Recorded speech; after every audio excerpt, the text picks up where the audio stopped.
High Commissioner, distinguished panelists, distinguished delegates. I'm honored to participate on this panel with such great experts alongside on a topic of great relevance to my mandate on freedom of opinion and expression. Freedom of religion or belief and freedom of opinion and expression are mutually reinforcing, allowing all persons, no matter of what religion or belief or no religion at all, to practice their faith or not, to participate in public life, and to contribute openly and equally in society. Freedom of expression is essential for combating negative stereotypes and for creating an atmosphere of respect and understanding between and among different communities and individuals. Unfortunately, today, we are witnessing an upsurge in hate speech and acts of religious intolerance that seek to stir up hatred, fuel social discord, and create political tensions.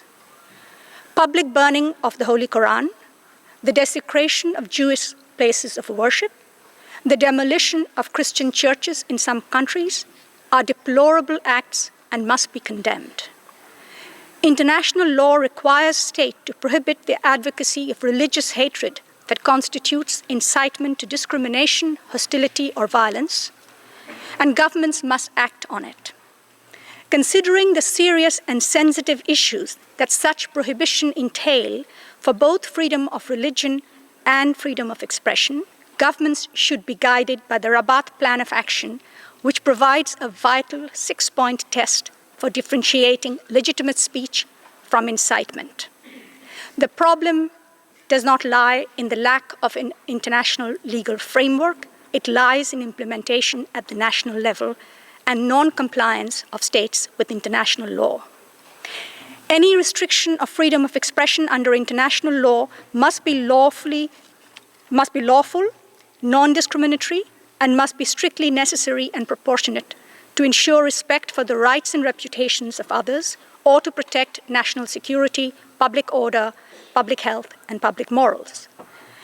The protection of religion, religious objects, holy books, or religious sentiments is not recognized as a legitimate ground for restricting freedom of expression. The purpose of human rights law is to protect individuals, not to shield religious doctrine, objects, symbols, or texts from criticism.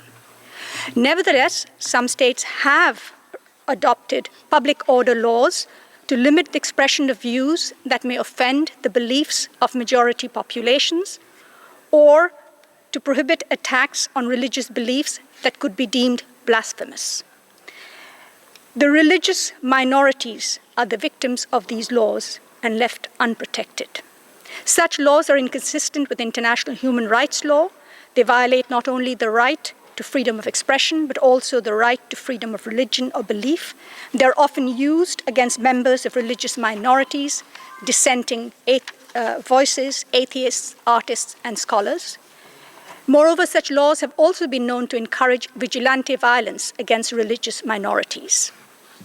Hatred, unfortunately, cannot be eliminated by legal prohibition alone. Criminalization is necessary in the most egregious cases, but should be used with caution as it can be counterproductive.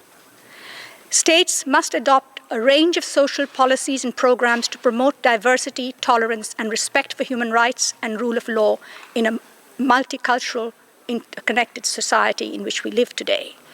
Political and religious leaders have a crucial role to play in speaking out firmly and promptly against religious intolerance and hatred, and needless to say, they should not spread nor be the source of such speech.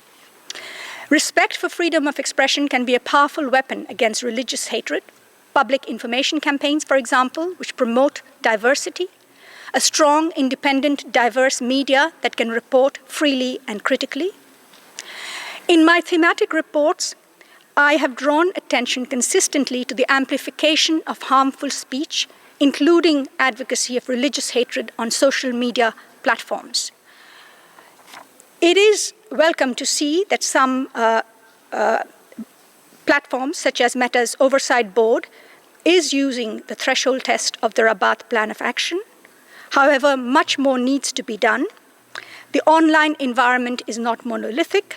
Some platforms have responsible policies in place, others do not. And in many cases, they do not invest the necessary staff, knowledge, or expertise to deal with this problem. More than ever now, our responses to these acts to religious hatred should be strongly anchored in international human rights law framework. Thank you.